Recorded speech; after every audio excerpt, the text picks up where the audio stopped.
দীননাথ দাস বিদ্যালয়ে বৃত্তি পরীক্ষা। প্রচলিত শিক্ষা ব্যবস্থার পাশে যেসব সংস্থা ছাত্রছাত্রীদের নানাভাবে উৎসাহ দিয়ে চলছে তার মধ্যে অন্যতম বর্ধমান শহরের বাদামতলা অঞ্চলের মোশন আজ কাঞ্চননগর দীননাথ দাস উচ্চ বিদ্যালয়ে একটি সার্বিক বৃত্তি পরীক্ষার আয়োজন করে, যাতে অংশ নেয় ষষ্ঠ থেকে দ্বাদশ শ্রেণীর ৩১২ জন ছাত্রছাত্রী। মোশনের পক্ষে সঞ্জয় লাহা জানান, এই পরীক্ষার ফল নভেম্বরে আমরা প্রকাশ করব। সবাই সার্টিফিকেট পাবে। ফল ভালো করা হলে ছাত্রছাত্রীরা পাবে মেমেন্টো, মোশনের নানা কোর্সে স্কলারশিপ, নগদ ছাড় তথা সম্পূর্ণ বিনামূল্যে কোচিংয়ের সুবিধে। আয়োজক শিক্ষক বাসুদেব মণ্ডল ও অনুপ দত্ত জানান, আজকের পরীক্ষা শ্রেণীভিত্তিক এবং সাধারণ বিজ্ঞান বিষয়ের ওপর প্রশ্ন এমসিকিউ প্যাটার্নে। আশা করি আমাদের বেশ কিছু পড়ুয়া মোশনের প্রশিক্ষণের জন্য সুযোগ পাবে।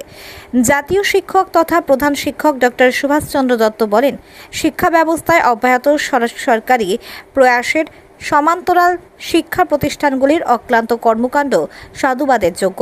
Motion joint IIT NEET coaching দিয়ে থাকে।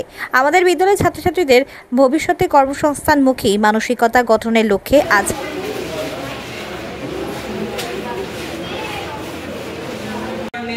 হোম অ্যাড্রেস, ইমেল আইডি, তার নিচে যখন লেখা আছে ফাদার নেম, সবাই নিচে বাবার নাম লিখবে ক্যাপিটালে, ঠিক আছে? তার নিচে মাদার নেম লেখা আছে সেটাও ক্যাপিটালে, তাহলে সে একটা নাম্বার লিখবে, ঠিক আছে? তার দেখো নিচে লেখা আছে হোম অ্যাড্রেস, তোমরা যেখানে থাকো সেই হোম অ্যাড্রেসটা সেটা এখানে লিখবে, সেটা কিন্তু ক্যাপিটালেই লিখবে, ঠিক আছে? তার দেখো নিচে লেখা আছে ইমেল আইডি। ইমেল আইডি যদি কারোর মনে থাকে তাহলে সে লিখবে, আর যদি কারোর মনে না থাকে তাহলে সেটা ছেড়ে দেবে, মানে ফাঁকা রেখে দেবে। বিদ্যালয়ে বৃত্তি পরীক্ষা হয়েছে, পুরোটাই পরিবেশ বিজ্ঞানের উপরে। আর সেখানে মার্ক ছিল 124 নাম্বারে। তো আমরা পুরোটা এক্সামটাই ভালোভাবে দিয়েছি, আমাদের খুব ভালো লেগেছে। আমরা আশা করি যে আমরা স্কলারশিপ পাবো। আচ্ছা, কি বিষয়ের উপরে ছিল পরীক্ষাটা? পরিবেশ বিজ্ঞান। আচ্ছা, তোমরা কেমন দিয়েছো পরীক্ষা? ভালো দিয়েছো। কি তোমাদের কি মনে মনে আশা আছে যে তোমরা পাবে? হ্যাঁ। আচ্ছা, ঠিক আছে। অনেক হলো পরীক্ষা। কি সাবজেক্ট ছিল? ফিজিক্স ছিল, কেমিস্ট্রি ছিল, বায়োলজি ছিল, সায়েন্সও ছিল। বেশিরভাগ সায়েন্স সার্টিফিকেটে পড়া হয়েছিল। আর পরীক্ষাটা সাবজেক্টে ফিজিক্স কেমন হয়েছে? ম্যাথমেটিক্স। আচ্ছা, এই পরীক্ষাটা সম্পর্কে ওনারা কি বলছেন, কি ভবিষ্যৎটা কি, মানে কি করতে চান? পরীক্ষা মানে বলছে যে তোমরা আর্থিক সহায়তার দিক থেকে বলতে চাইছে, আর মেডিকেল আর ইঞ্জিনিয়ারিং করে করতে হবে, তাহলে সহায়তা পাওয়া যাবে। আচ্ছা, আর সেই জন্য মেডিকেল বা কোনো রিলেটিভ হতে যায় তাহলে সেই থেকে যোগাযোগ করতে হবে। আর এছাড়াও বিভিন্ন যেমন বড় বড় পরীক্ষা আছে, সেরকম পরীক্ষা ট্রেনিং দেওয়া হয়, কীভাবে কোর্সটা হয় সেরকম কোর্সের ব্যাপারে বলা হয়। আচ্ছা, পরীক্ষা তাহলে মোটামুটি তোমার সামগ্রিক পরীক্ষাটা কেমন হয়েছে? আজ কাঞ্চননগর ডিএন দাস হাই স্কুলে নতুন যে এডুকেশন পলিসি NFE 2020 এবং স্টেট এডুকেশন পলিসি, রাজ্যের যে এডুকেশন পলিসি 2023, তাতে কোচিং সেন্টারের উপর জোর দেওয়া হয়েছে।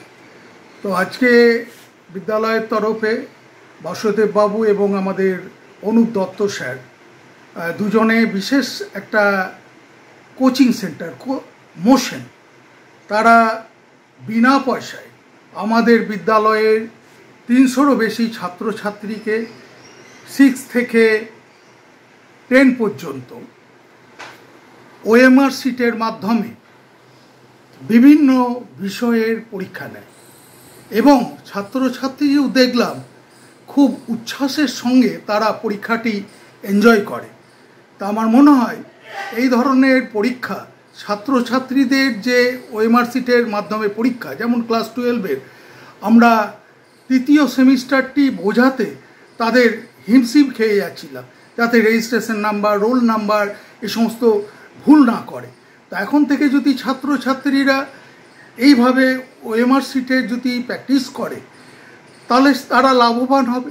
2 নম্বর হচ্ছে তাদের এই যে নাম্বারের সঙ্গে সময়, একটা প্রশ্নের এগেনস্টে কম সময়ে উত্তর করা, এই বিষয়টা অর্থাৎ তাড়াতাড়ি রিডিং হ্যাবিট এবং তার উত্তর তৈরি করা, এই বিষয়ে তারা দক্ষতা অর্জন করবে। তৃতীয়ত, তারা যদি ফেলোশিপ পায় তাহলে বিনা পয়সায় তারা কোচিংটা পাবে এবং ভবিষ্যতের যে এই সেন্টার নিট, জেই মেন, জেই অ্যাডভান্স বা বিভিন্ন কম্পিটিশন এক্সামিনেশনগুলো পরীক্ষার স্কলারশিপ পেলে তারা বিনা পয়সায় সেখানে পড়তে পারবে। শুধু তাই নয়, যেহেতু আমার বিদ্যালয়টি পিছিয়ে পড়া বিদ্যালয়ের মধ্যে, তারা কথা দিয়েছে যদি আমার বিদ্যালয় থেকে ভালো রেজাল্ট করতে পারে তারা, তাহলে এখন থেকেই তারা 6 থেকেই তারা কোচিং দেবে, যাতে ভবিষ্যতে সহজেই তারা যে কোনো যেই মেন, নিট ক্র্যাশ করতে পারে। তো ভবিষ্যতের যে একটা লক্ষ্য আমাদের, যেমন কন্যাশ্রীর কালকে সার্ভে হলো, ভবিষ্যতের যে job oriented education, skill base education, innovation is education, অর্থাৎ উদ্ভাবনী শক্তি, দক্ষতামূলক, এই সমস্ত ক্যাটাগরিগুলো তাদের মধ্যে গড়ে উঠবে এবং তাদের মধ্যে ডিসিপ্লিন এবং মনোসংযোগ, যেটা বড় কথা। অনেকে ভাবেন না যে আমরা পরীক্ষার আগে যে পড়াটা 5 মিনিটে গোটা বইটা পড়ে নিতে পারি, ঠিক কম্পিটিশন এক্সামিনেশনটা অনেকটা এই রকম। প্রচণ্ড মানসিকভাবে মনোসংযোগ না করতে পারলে কম্পিটিশন এক্সামিনেশন কম সময়ে সব অ্যান্সার পড়ে আসা এবং উত্তর করা খুব কঠিন হয়ে দাঁড়ায়।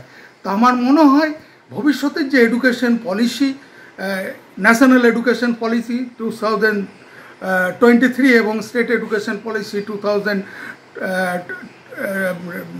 এটা 2023, ন্যাশনালটা 2020, তার উপর ভিত্তি করে এই ধরনের কোচিং সেন্টারকে যেহেতু জোর দেওয়া হয়েছে এবং হাইব্রিড মোড অফ লার্নিং যেখানে বলা হয়েছে এবং জব ওরিয়েন্টেড এডুকেশনের কথা বলা হয়েছে, কেরিয়ারের কথা বলা হয়েছে, তা আমার মনে হয় Kanchannagar DN Das high school এই ধরনের সুযোগ দেওয়াতে ছাত্রছাত্রী বেনিফিটেড হবে, কমিউনিটি বেনিফিটেড হবে, এলাকা বেনিফিটেড হবে বলে আমার মনে হয় এবং শিক্ষার অঙ্গনে ছাত্রছাত্রীরা তাদের দেখে অনেক কিছু শিখতে পারবে বলে আমি মনে করি।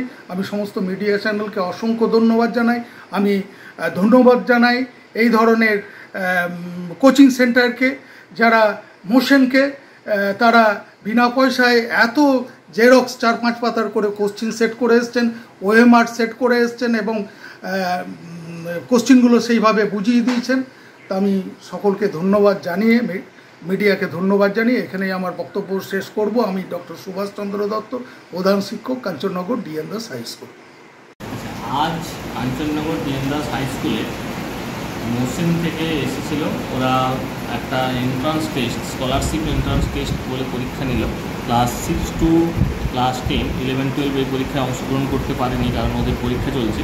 ওরা এই পরীক্ষার মাধ্যমে যারা ভালো রেজাল্ট করবে তাদেরকে স্কলারশিপের সুযোগ সুবিধা দেবে। এছাড়াও যারা ভালো রেজাল্ট করবে তাদেরকে প্রত্যেককে একটা করে সার্টিফিকেট দেবে এবং ট্রফির সিস্টেম আছে।